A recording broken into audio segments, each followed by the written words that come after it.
Apreciados hermanos, la gracia del Señor Jesucristo abunde profundamente en cada uno de sus corazones. Bienvenidos a este taller de diaconía y servicio, creado específicamente para aquellos que son diáconos, diaconisas, para aquellos que aspiran a hacerlo, o sencillamente para aquellos que quieren tener una nueva perspectiva de lo que es el servicio. Hemos escuchado por ahí que haz el bien y no mires a quién. Hablamos mucho de la regla de oro de Jesús, que lo que quieres que te hagan a ti, hazlo con los demás. Y tenemos muchos pensamientos y muchas ideas sobre lo que es actuar desde la iglesia en servicio. A veces vemos necesidades y acudimos a atenderlas. A veces consideramos que a aquel que le falta algo debemos correr a suplirlo. Y yo quisiera hacer un recorrido con ustedes sobre cómo servir, qué es servir. Y principalmente quiero enfatizar que todo servicio requiere discernimiento. Todo servicio que nosotros hagamos requiere discernimiento. Y quiero empezar planteando una pregunta sencilla. En el tiempo de Jesús, allá en los tiempos bíblicos, con la cultura judía y todo ese entorno que nosotros conocemos a través de los evangelios, habían muchos ciegos. Jesús sanó a unos cuantos. Habían muchos paralíticos. Jesús sanó a unos cuantos. Y cada que leemos el evangelio, Jesús se acerca a personas con cierta intención, pero no a todas las personas. Y eso nos tiene que dar algo que pensar. ¿Por qué Jesús tomaba favor por unos y no por otros? También debemos notar que la Escritura decía que Jesús sanaba multitudes y sanaba a personas variadas dentro de esas multitudes. Vamos a hacer un recorrido para analizar un poco lo que está pasando. Recordemos, por ejemplo, en Juan 9, hay un ciego, Jesús pasa con sus discípulos, y los discípulos tienen un criterio personal, profundo, religioso, un criterio que podríamos llamar espiritual formado dentro de su terreno, dentro de su vida, dentro de la ejecución social. Y ellos le dicen a Jesús: Señor, ¿quién pecó, este o sus padres, para que naciera ciego? Y Jesús, en un acto de corrección, de simplemente cambiar y transformar la mente de sus discípulos, les dice: ninguna de las dos. Esto es para la gloria de Dios. Miremos un poco el Evangelio de Marcos. Marcos nos presenta muchos milagros que me dejan a mí un poco inquieto, donde lo que yo entiendo naturalmente, lo que yo entiendo de una manera creada a lo largo de los años, las enseñanzas recibidas, tantas cosas que uno va aprendiendo a lo largo del camino, comienzan a crearle cierta inquietud porque hay situaciones en el Evangelio que no responden a lo que uno normalmente conoce y ha aprendido. Echemos una mirada inicial. Marcos capítulo 2. Allí Jesús sana a un paralítico. Un hombre, narra aquí el Evangelio, que es llevado a Jesús. Jesús está enseñando en una casa, la casa está totalmente llena, no hay forma de accesar a donde está Jesús, pero la Biblia nos narra que hay 4 amigos, 4 servidores, 4 personas que llevan a un paralítico en una camilla. Y lo más destacable aquí es que Marcos se encarga de decirnos que son 4 los amigos, aunque van 5. Y también debemos notar con claridad que el versículo 5 dice: al ver Jesús la fe de ellos. Y a nosotros nos han dicho que la fe de los 5, la fe del paralítico. Yo no veo tanto eso. Veo que la Biblia marca los 4, que sus 4 amigos van y lo llevan. Y que Jesús, al ver la fe de ellos, yo diría de los 4, Jesús actúa para favorecer. Aquí notamos entonces que un acto de servicio, pero un acto de servicio con fe, un acto de servicio donde uno considera que Jesús puede hacer algo por esa persona que incluso no tiene fe. Ahora ustedes dirán, está sospechoso, posiblemente el paralítico sí tenía fe. Pues debemos empezar porque Jesús no hizo un acto directo de sanidad como sí ocurrió en textos anteriores. Por ejemplo, inmediatamente anterior va un leproso donde Jesús y Jesús le dice, ¿qué quieres? Y el leproso le dice, si quieres, puedes limpiar. Es una petición directa. Inmediatamente Jesús le dice, yo quiero, queda limpio, y la persona fue sanada. Pero aquí no. Aquí hay 4 amigos que lo llevan y Jesús, en vez de decir directamente, eres sano, Jesús empieza por algo que requiere más este paralítico y es el perdón de sus pecados. Para mí eso indica que la fe es de los 4 que llevan a este hombre. Unos servidores con fe que tienen en su corazón y en su convicción que Jesús puede actuar a favor de este paralítico. Más adelante, uno ve a Jesús allá en el milagro del hombre de la mano seca. Jesús está enseñando.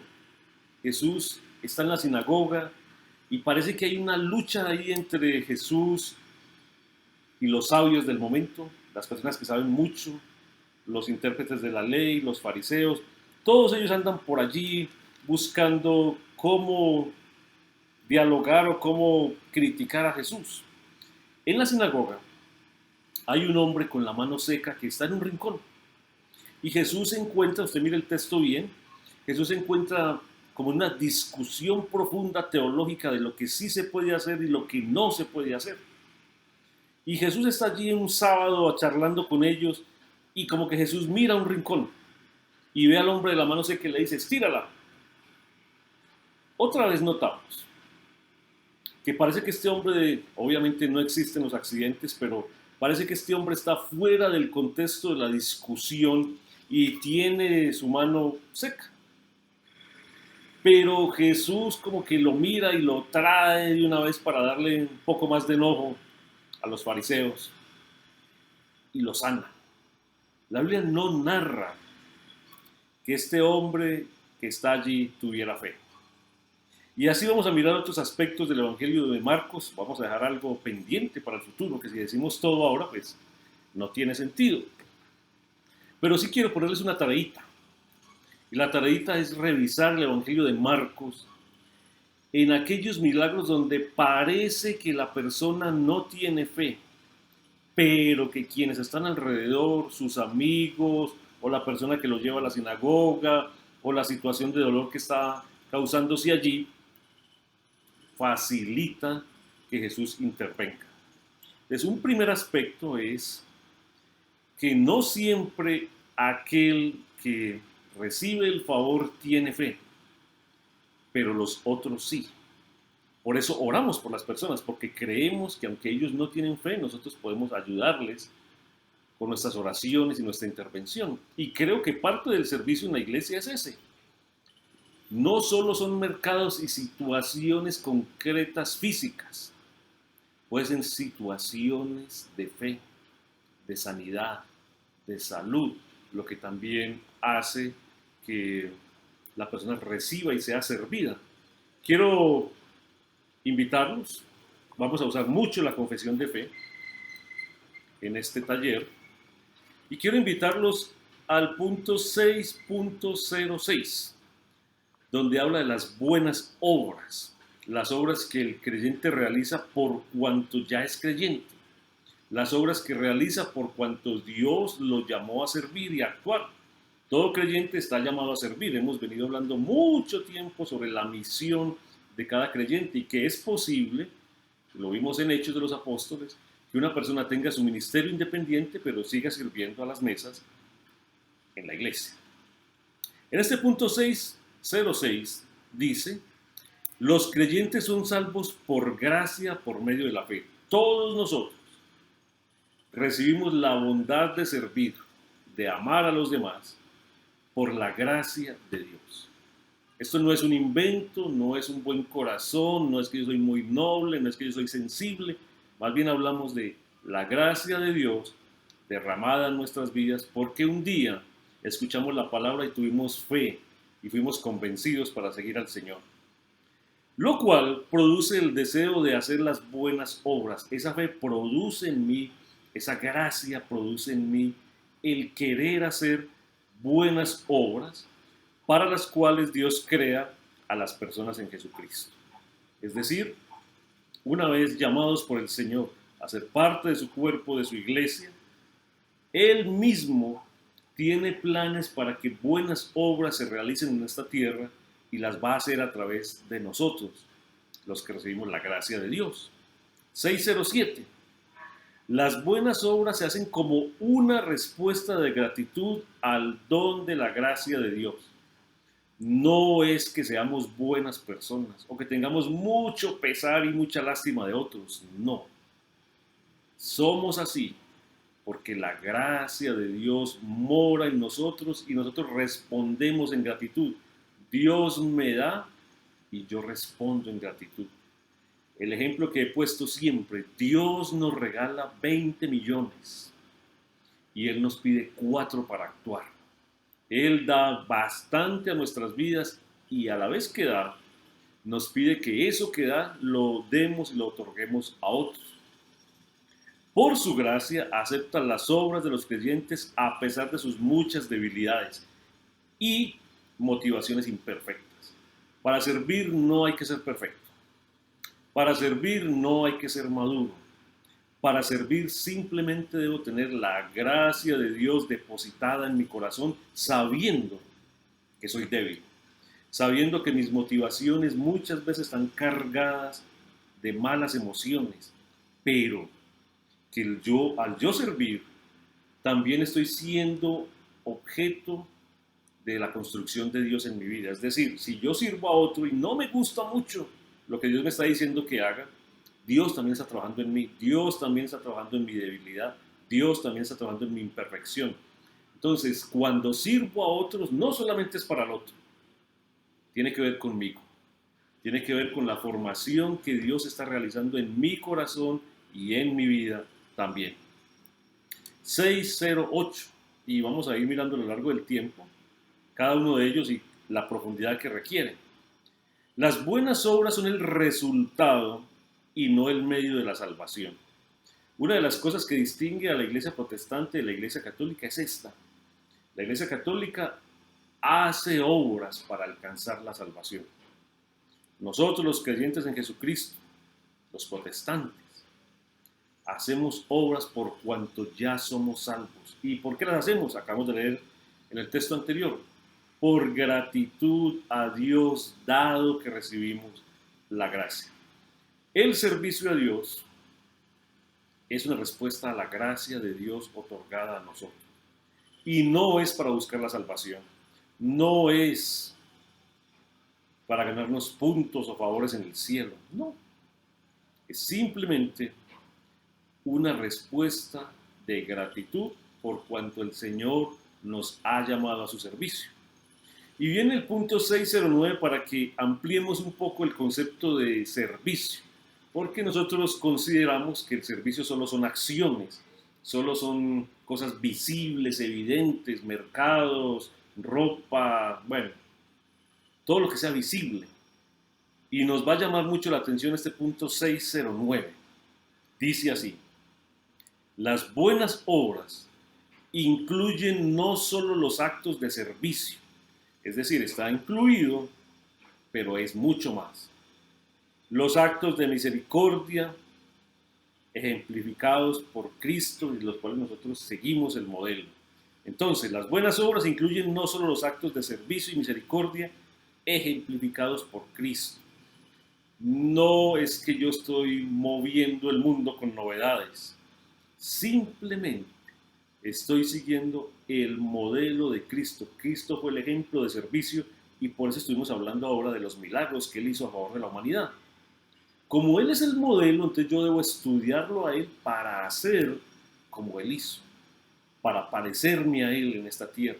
para que mis actos de servicio sean parecidos a los actos de servicio de Él.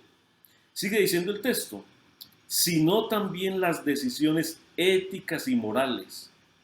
Las decisiones éticas y morales que reflejan los valores y principios cristianos en todas las relaciones de la vida.